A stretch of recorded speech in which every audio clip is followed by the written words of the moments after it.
Bonjour à tous, merci d'être ici pour ce webinaire. Aujourd'hui, on va parler de parcours de souscription. Je me présente, moi je m'appelle Octavia Kawase, je suis UX Researcher à Fairflexion et du coup, je vais vous parler des bonnes pratiques pour réussir votre parcours de souscription.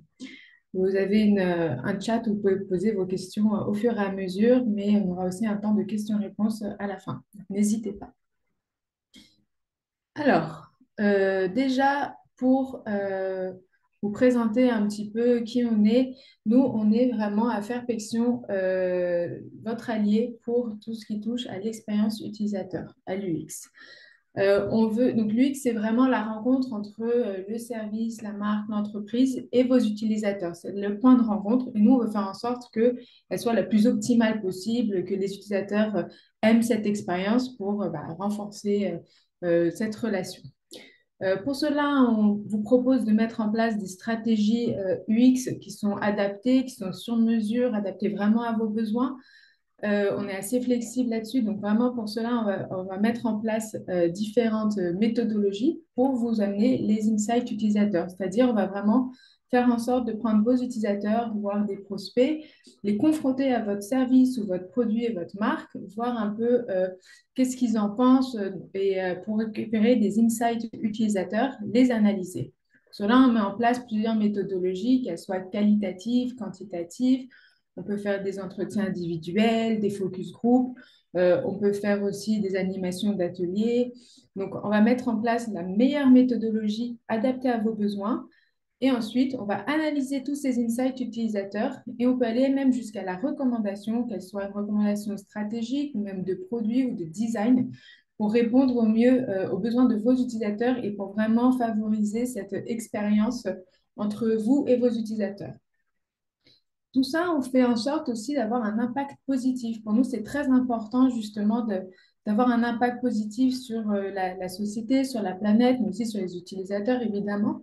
Donc, on est certifié B Corp. Nous, on veut faire en sorte que vos utilisateurs aient une bonne expérience, mais on veut aussi que nos clients aient une bonne expérience avec nous. Donc, à chaque fin de projet, en fait, on va faire un feedback call pour savoir si tout s'est bien passé. Et aujourd'hui, notre note, elle est de 8,2 sur 10, note de satisfaction de nos clients. Et en fait, ce feedback call, il va nous permettre aussi de mieux adapter nos offres, de développer des directions à prendre pour répondre au mieux à vos besoins.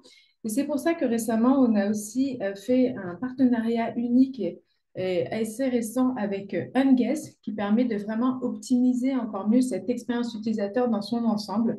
Donc, avec Unguess, on fait de la QA, du test fonctionnel, de la remontée de bugs pour que vraiment cette expérience utilisateur de A à Z soit la plus optimale possible. Donc, voilà pour nous, voilà pour qui on est un petit peu. Maintenant, on va pouvoir entrer dans le vif du sujet du parcours de souscription. Hop. Pourquoi c'est important le parcours de souscription? Déjà, c'est quoi? C'est là, en fait, où votre prospect va pouvoir se transformer en client. C'est très important parce que ça va être le parcours qui va vraiment faire en sorte qu'un prospect devienne votre client. Donc, il faut que ce parcours réponde à ses attentes, à des objectifs et en fonction de la nature de votre service, en fonction de votre industrie, de votre secteur, ce parcours, il doit être adapté. Ça ne peut pas être le même. On est d'accord qu'un parcours de e-commerce n'a pas les mêmes exigences qu'un parcours dans la téléphonie, dans la banque, dans l'assurance. Donc, il faut vraiment que ce parcours, il soit vraiment adapté à vous, mais aussi pour l'utilisateur, et qu'il soit le plus simple possible, qu'il puisse le faire souvent en toute autonomie. C'est vraiment une demande des utilisateurs. Moi, par exemple, j'ai déménagé il n'y a pas très longtemps et j'ai souscrit à mon fournisseur, mon nouveau fournisseur électricité, quand j'étais à l'aéroport avant d'embarquer dans l'avion. Donc, je l'ai fait en deux, trois clics. C'était très rapide et sans ça, je ne l'aurais pas fait si ce n'était pas aussi simple et que je pouvais le faire 100% en toute autonomie. Donc, très important que ce parcours soit le plus optimal possible. Il y a beaucoup d'avantages à ce qu'un parcours de souscription soit optimal, justement, parce que ça vous permet d'attirer de nouveaux clients, d'optimiser son image de marque aussi, de la renforcer, renforcer la confiance des clients, évidemment. Vu que c'est votre premier contact avec le potentiel client, c'est sûr que si c'est compliqué dès le début, ça ne va pas donner confiance à l'utilisateur par la suite. Ça ne va pas démarrer d'un bon pied. Si votre parcours il est fluide, il est simple, il est agréable, ben, ça va tout de suite renforcer cette confiance-là. Ça va aussi améliorer le niveau de satisfaction des clients, augmenter la notoriété sur le marché. En plus, si vous avez une image de marque un peu particulière, vous pouvez jouer là-dessus. Si vous aimez bien avoir un ton décalé, bah, dès ce parcours-là, vous pouvez avoir ce petit ton-là. Comme ça va vraiment renforcer cette image. Et enfin, et pas des moindres, alléger la charge du service client. Et ça, je pense que vos employés vous remercieront parce que c'est vrai qu'avoir des appels pour pouvoir avoir de l'aide dans la souscription de son parcours, c'est pas toujours évident. Donc, si on peut alléger cette charge-là, c'est mieux. Maintenant, quelles sont les bonnes pratiques justement à mettre en place? Donc, on va le voir ça sous 8 différentes thématiques, 8 étapes. Donc, ils ne s'enchaînent pas forcément, vous allez les voir, mais c'est vraiment des thématiques à garder en tête pour pouvoir avoir ce parcours le plus optimal possible. Donc, on va voir la phase en amont, avant même de rentrer dans le parcours de souscription, la présentation des différents éléments, les champs, comment bien les remplir, ou comment ils doivent être, les CTA, les call to action, les boutons, comment ils doivent être, pareil, la personnalisation, quand ça peut s'adapter, tout ce qui touche à la sécurité, la confidentialité, la page de confirmation, très importante, la dernière, et enfin l'accessibilité. Donc là, on va parler de parcours de souscription, mais en fait, tous ces éléments-là, vous allez les retrouver sur différentes pages, pas que dans le parcours de souscription. C'est vraiment des bonnes pratiques assez globales à garder en tête. Il y a des composants comme la partie des champs, on le voit dans le parcours de souscription, mais on le voit aussi dans la page de contact, dans des demandes de devis. Donc, c'est vraiment des bonnes pratiques à bien garder en tête. Nous, on va juste le voir sous l'axe du parcours de souscription. Donc, à chaque fois, on va le voir comme ça. On va avoir la thématique et ensuite une checklist, des choses vraiment pour être sûr de rien oublier, de le faire correctement. Et ensuite, dans la présentation, on va voir quelques exemples. On va illustrer certains de ces points de cette checklist. Comme on n'a que 30 minutes pour la présentation, on ne va pas regarder tous les points. Mais si vous êtes intéressé par la suite pour avoir plus d'illustrations, vous pouvez nous contacter. On se fera un plaisir de vous présenter de manière plus détaillée chacun de ces points-là. Donc, je vais commencer avec la première partie, la phase en amont. En amont, c'est avant même de rentrer dans le parcours de souscription, c'est important que le bouton pour commencer le parcours ou souscrire, il soit bien mis en avant, que l'utilisateur il sache où cliquer, il sache où débuter. C'est aussi essentiel d'indiquer la durée et le nombre d'étapes pour savoir si l'utilisateur il se lance ou pas dans ce parcours de souscription. Moi, par exemple, quand j'avais mon avion à prendre, si je voyais que ça commençait à embarquer, mais que le parcours il allait durer 30 minutes, je ne me serais pas lancée dans ce parcours-là. J'ai vu que là, ça prenait 5 minutes. Je me suis dit, j'ai le temps, donc je l'ai fait. Aussi très important d'indiquer les pièces à fournir si nécessaire. Parfois, il faut vérifier son identité, donc être sûr que l'utilisateur il a bien tous les papiers à côté de lui et qu'il ne coupe pas son parcours pour aller récupérer un papier. La réglementation liée aux données personnelles pour rassurer et montrer aussi que vous êtes bien aux normes. Lister les bénéfices pour l'utilisateur, ça c'est vraiment la liste des avantages qui va inciter l'utilisateur à faire son parcours. Cultiver le sentiment d'appartenance à une communauté, qui peut être vu aussi comme un des bénéfices. Et quand c'est possible, proposer de tester le service, gratuit ou pas, mais sans engagement, en tant qu'invité. Ça peut donner envie vraiment à l'utilisateur de ensuite souscrire et devenir vraiment un client. Quelques exemples. Nous, pour faire cette étude, on s'est basé sur beaucoup de nos projets que l'on a menés en interne ces dernières années. Et ici, on a un exemple avec l'extrait du rapport pour Enercop, donc fournisseur d'électricité verte. On peut voir tout de suite que sur leur page d'accueil, déjà, elle est très engageante. On voit le CTA directement en haut de page avec l'intitulé Je souscris, point d'exclamation, on ne peut pas le louper, donc au moins l'utilisateur il sait où démarrer son parcours. On voit aussi la durée du parcours en 5 minutes et la liste des bénéfices bien mis en avant tout de suite sur la page d'accueil. On a des icônes, on a du corps gras, on a de la couleur, on a une phrase explicative. Donc en fait, tous ces éléments, ils ont été très appréciés. Nous, dans notre analyse, on le voit, c'est un extrait du slide, que c'était des arguments qui ont donné envie de souscrire. C'était très engageant et que pour la majorité des participants, eh ben, ils avaient envie de souscrire quand ils cherchaient un fournisseur d'électricité verte. Un autre exemple, service complètement différent cette fois-ci, Spotify. Ici, pour souscrire, c'est pareil, on voit le bouton Essayer Premium bien mis en avant et on voit que l'entreprise propose de tester le service en amont avant la souscription. Il y a un essai gratuit. Après, on voit que c'est pendant 3 mois.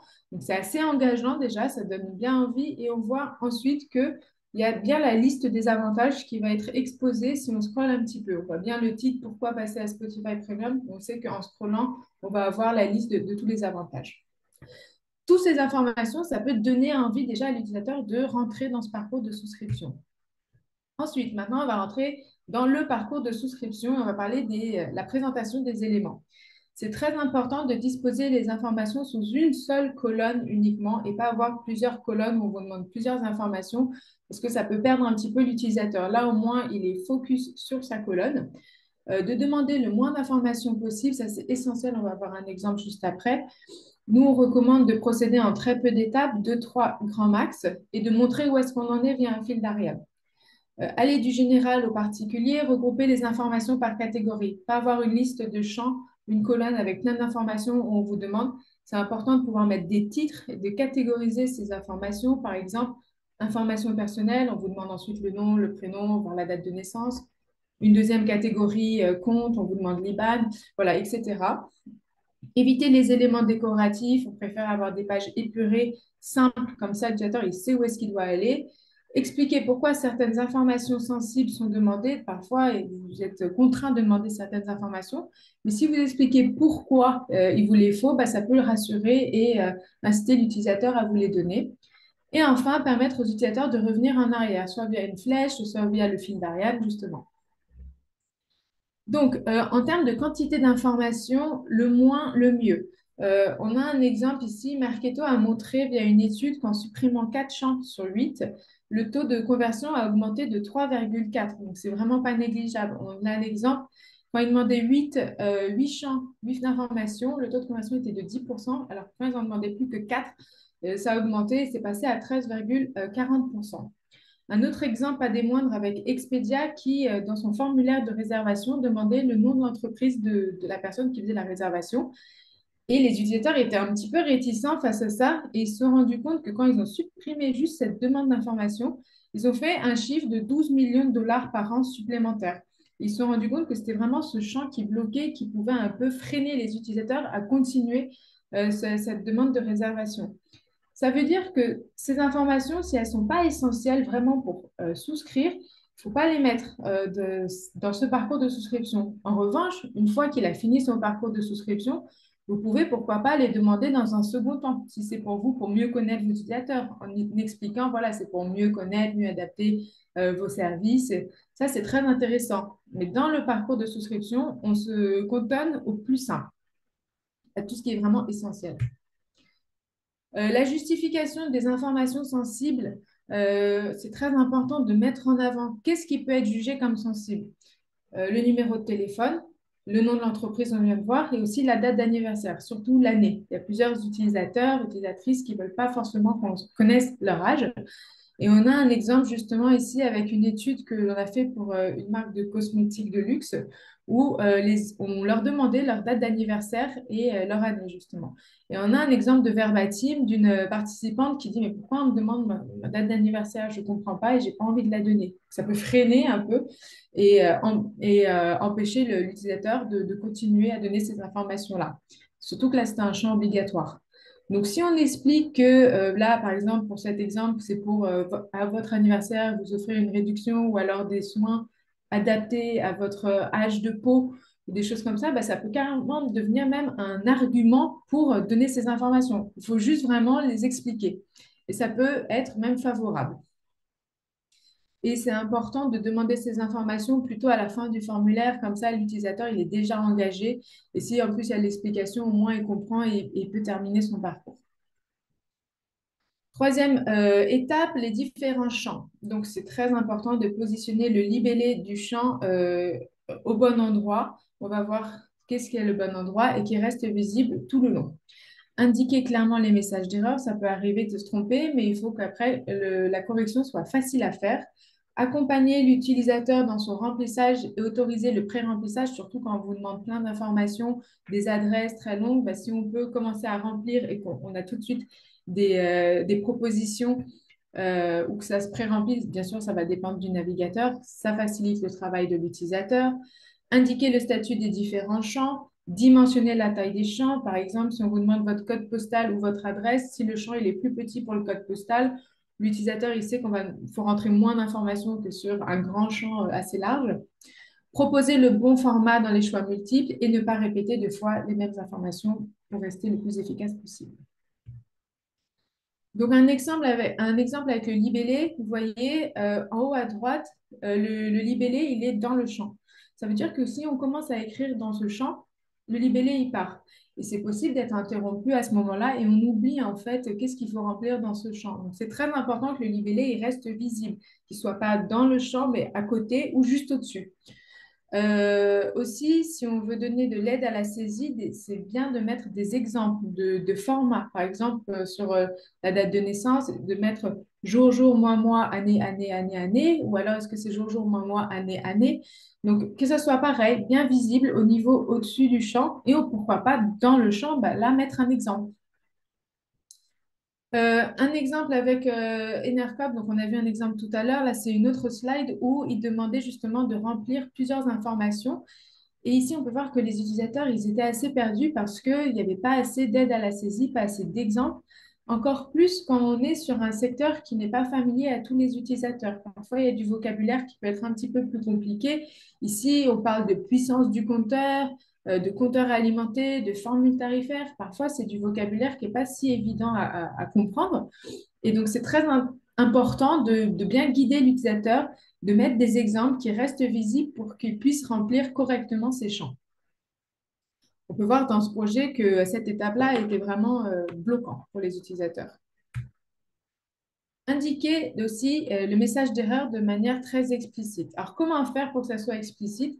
Déjà, montrer le champ qui est concerné. On peut faire un encadré rouge. Le mieux, c'est avoir même une petite phrase en dessous. Au moins, on sait exactement quel champ est concerné. Si on peut regrouper via une liste de bullet points en haut les différents champs où il y a un problème et quand on clique dessus, ça nous renvoie tout de suite au bon champ.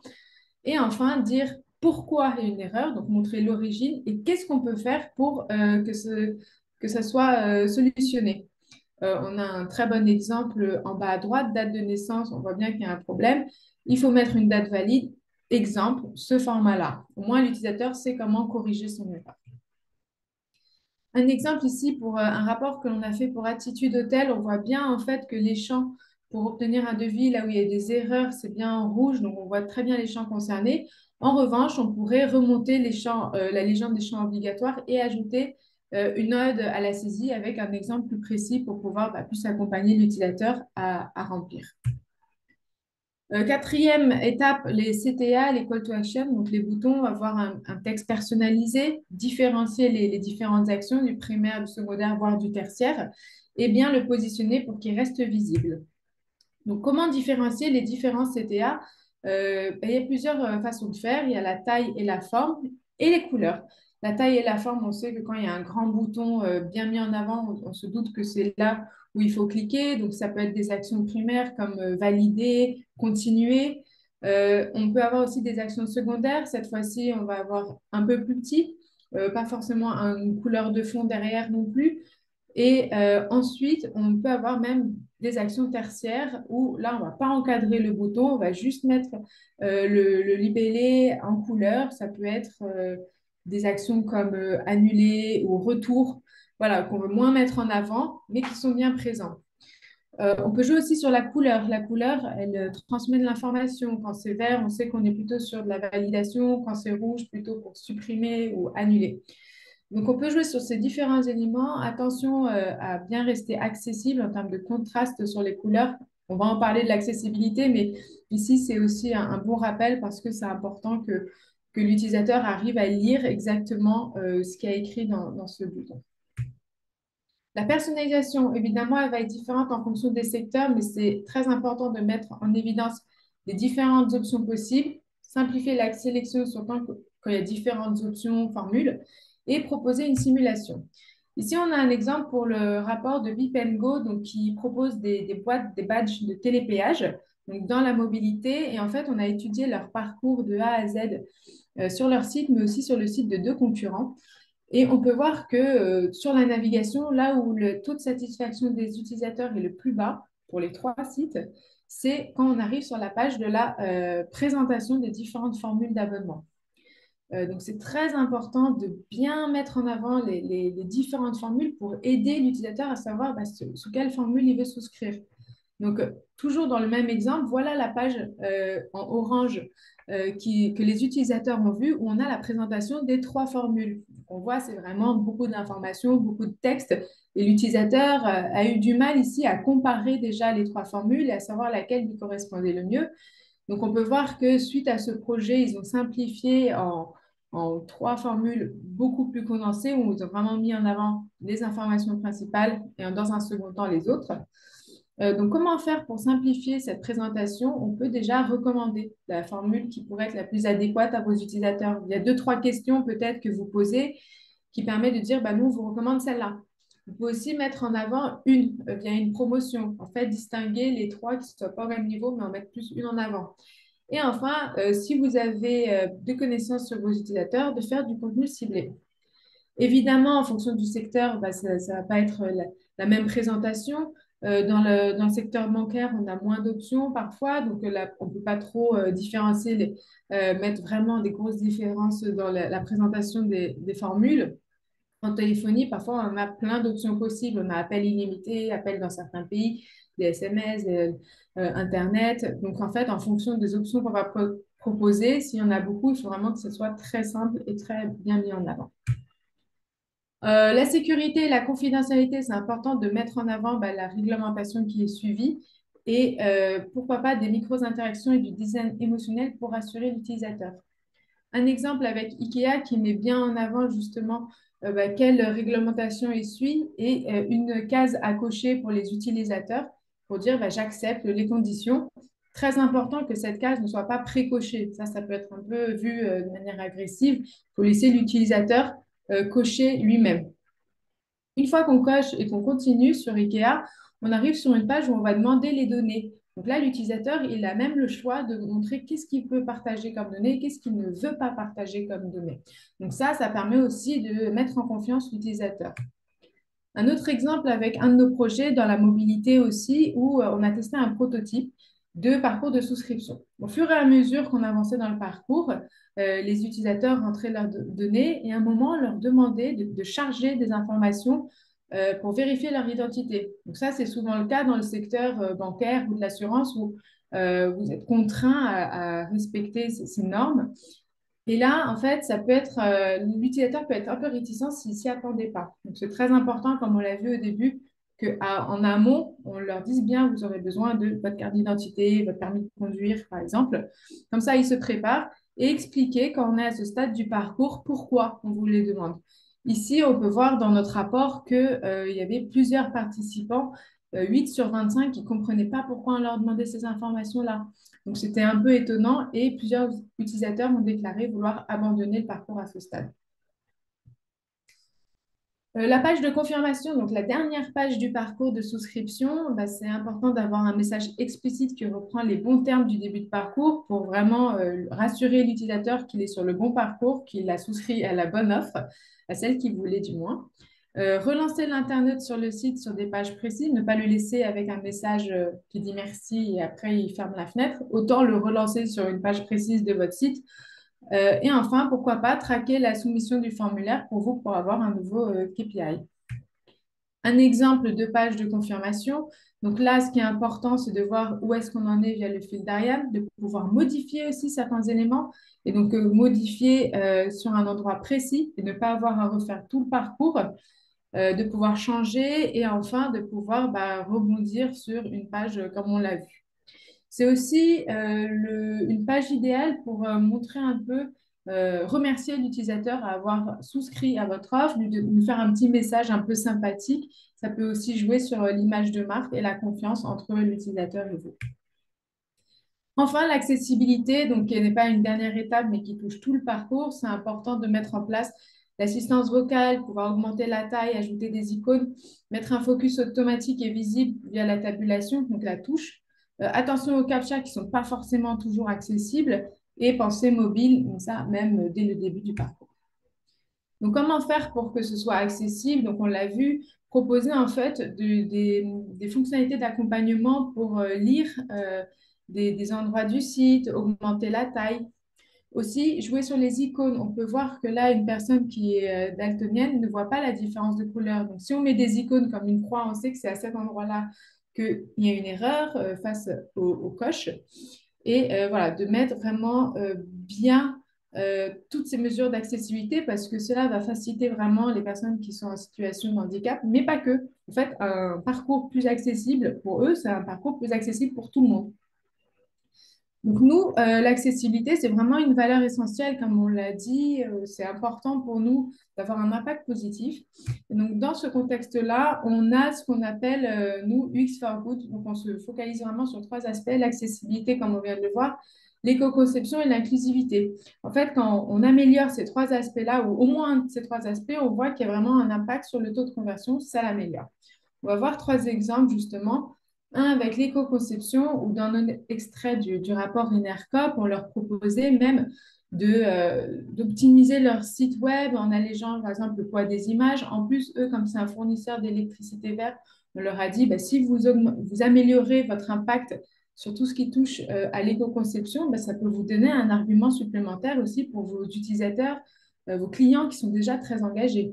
Donc, on peut mesurer un peu le poids du site et on peut faire un avant-après les recommandations pour voir si justement ça s'est amélioré. Un autre exemple, cette fois-ci sur l'accessibilité, Perfection vous propose des audits d'accessibilité pour voir si vous êtes bien conforme aux normes d'accessibilité. On met un score, on va venir vérifier ça sur plusieurs pages clés de votre site et on va voir voilà, si tous les éléments ils sont conformes ou pas. Si oui, on le met en vert, sinon non, et à quel degré, est-ce que c'est critique ou pas, et comment faire pour justement que vous soyez conforme. Et enfin, un dernier exemple avec l'inclusivité, où on a fait une formation pour une marque de luxe, justement sur tout ce qui touche à UX for Good et dans les formulaires d'inscription, les parcours de souscription, comment faire pour être plus inclusif. Par exemple, quand on va demander le genre de l'utilisateur, ne pas se cantonner à juste homme-femme, mais pouvoir proposer plus d'options pour que chaque utilisateur puisse se retrouver dès ce parcours de souscription et savoir qu'il est entendu et compris. Donc, pour conclure rapidement, donc on voit bien que le parcours de souscription, c'est vraiment le point de rencontre qui va être clé pour vous pour transformer le prospect en client. C'est là où vraiment il va pouvoir donner ses informations et rentrer dans votre base de données. Évidemment, il y a des bonnes pratiques à mettre en place qui sont différentes en fonction de votre service, qui sont différentes en fonction du secteur. Mais voilà, il y a des choses à bien garder en tête pour pouvoir l'optimiser. Et un parcours de souscription optimisé, c'est un parcours qui va augmenter le taux de conversion, améliorer votre image de marque, alléger le poids de la charge du service client. Donc, vraiment beaucoup d'avantages. On vous a fait deux pages de checklist qui reprend vraiment tous les points que l'on vient de voir. Donc, si vous voulez, vous pouvez les télécharger ces deux pages et comme ça, quand vous faites un parcours, vous vérifiez bien si tout est bien en ordre. On l'a vu, ça s'applique au parcours de souscription, mais ça peut s'appliquer sur d'autres pages comme la page de contact, formulaire, demande de devis. Voilà, c'est vraiment des bonnes pratiques à bien garder en tête. Si vous êtes intéressé aussi pour avoir plus d'illustrations sur les différents points que l'on n'a pas vus, on serait ravis de vous faire une présentation. Donc, pour cela, vous pouvez nous contacter. Vous avez le mail ici, hello@fairfiction.com. N'hésitez pas. Et si vous avez des questions sur ce sujet ou juste sur l'expérience utilisateur en général, on serait ravis de vous répondre. Merci beaucoup. J'espère que cette présentation vous a plu.